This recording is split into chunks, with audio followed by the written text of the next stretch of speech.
We've talked a lot today about the typical things that new homeschoolers need and want to know about. There are resources in place to get information, and there are decades worth of personal knowledge available. The times are different.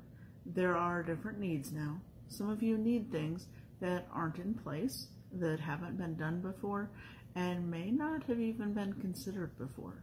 Let's try to think outside the box and see what we can come up with. Now you've got to work, and there's times when your kids will have to be at home.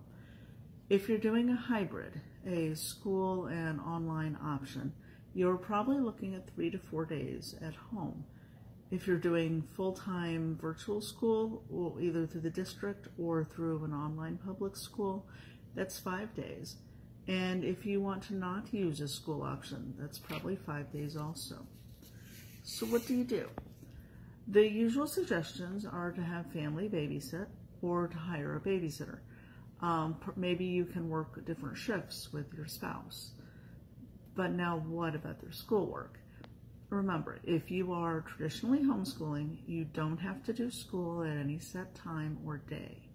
Your child care provider can oversee playtime, encourage reading, or work on independent projects. Do some book work in the evening or on the weekend. There is no assigned homework, and homeschooling itself often takes less time than school homework might have. If you are using a school offering, you'll need to handle attendance. It sounds like most of the online options are going to require logging in on time and live participation with the teacher. This is the sort of thing that can be hard to assign to a grandparent or to a regular sitter. There's an idea that's coming up in online discussions the past couple weeks that's often being called a pod. A school pod, a learning pod, a pandemic pod, but some sort of a pod. And the way this idea works is that you gather a group of 3 to 6 families, and you either go to one location or you rotate based on the parents' work schedules. And again, it doesn't have to be Monday through Friday.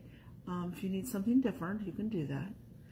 But the group gets together. There's at least one adult to oversee school things, like getting logged on, questions, and so on.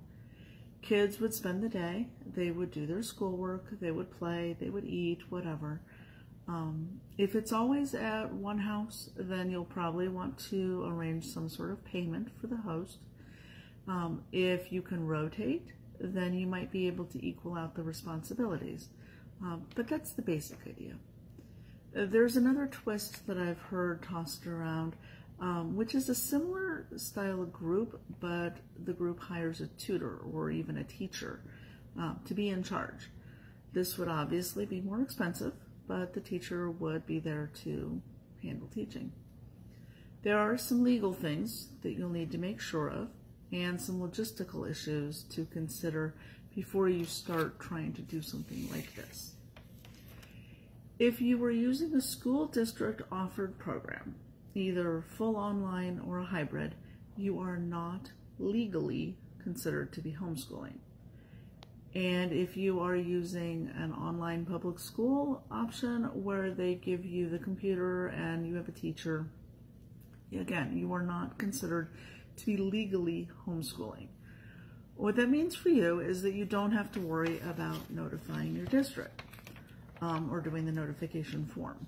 You just want your pod to be using the same program and schedule. If you are doing your own thing without involvement from your district, that is homeschooling. You will need to submit your notification of intent to homeschool to your district superintendent.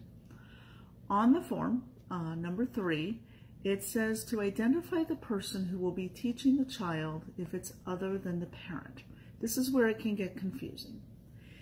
If you are hiring someone to teach and to be in charge of the children's education, then you would list them for number 3.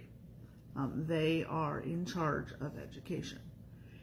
In most cases, what you're doing is you're having someone oversee your school and provide childcare. In this situation, you would still take the responsibility yourself. So that means you would not list anyone extra for number 3. Now for some logistical issues. Your pod should be doing the same general curriculum. They don't need to be doing the same grade level. Traditional homeschoolers might be all using, say, Power Homeschool or Abeka or Sunlight. Whatever fits to let everyone be doing pretty much the same thing throughout the day.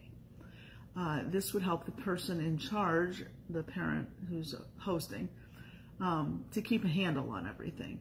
And it also lets the kids do some group work where they can do the same thing together. It's a lot more fun for kids. Your group should probably live fairly close together. It just makes things easier all around.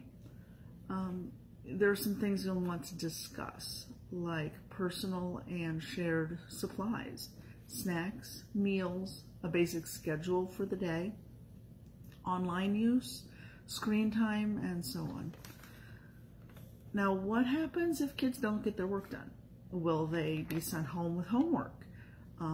Is it okay for the host to say, let's skip schoolwork and play today? If the weather's great outside and kids just need it, is that okay with everyone? Are they allowed or able to do field trips or go to the park as a group? Is there space in the vehicle? Are there younger siblings who need daycare and not schooling? How will that work? Maybe you could have some teens help out with the littles.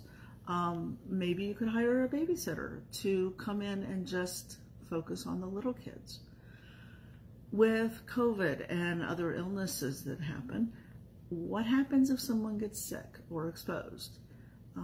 Can you quarantine as a pod? Can you still meet and do schoolwork with everyone feeling okay if you're quarantined? Or do they have to stay home? What happens if the host parent gets sick?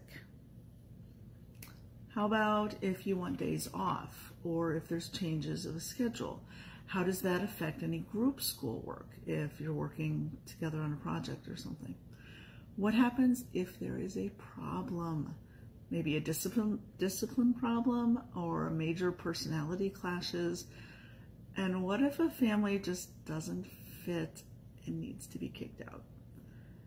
It's not fun to think about, especially if you're already friends, but it does happen sometimes, and you need to figure out how you're going to handle it, hopefully before there's a problem. There are so many possibilities, and there are so many questions to ask, and a whole bunch of things to figure out before you try doing something like this. But if you need something like this, it's possible, and we can try to help you find a way to do it. My suggestion is to start local, start small, and be flexible. Whatever you need to do, you can make it happen. And we hope that it works for you. Thanks.